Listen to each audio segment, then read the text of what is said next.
মুকসুদপুরে পাটের গুদামে ভয়ঙ্কর আগুন, পুড়ে ছাই প্রায় 2600 মন পাট।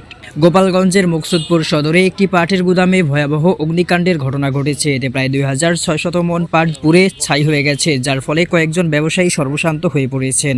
ঘটনাটি ঘটে শুক্রবার 9 জানুয়ারি রাত আনুমানিক 2:30টার দিকে। মুকসুদপুর সরকারি টি অফিসের সামনে অবস্থিত ব্যবসায়ী সুনীল সাহার পাটের গুদামে হঠাৎ আগুনের সূত্রপাত হয়। মুহূর্তেই আগুন ভয়াবহ রূপ ধারণ করে এবং পাশের দুটি পাটের দোকানেও ছড়িয়ে পড়ে। এই ঘটনায় সুনীল সাহার প্রায় 1800 মন পাট, নির্মল সাহার 300 মন পাট এবং ইকরাম মিয়ার 500 মন পাট পুড়ে সম্পূর্ণভাবে নষ্ট হয়ে যায়।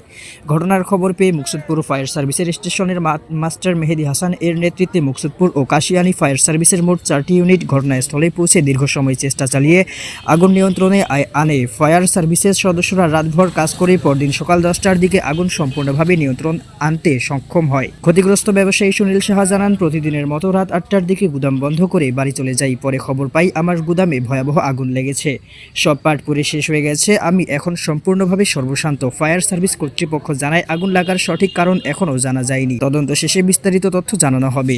ততক্ষণ পর্যন্ত সঙ্গে থাকুন বিএনসি নিউজ টিভি এর।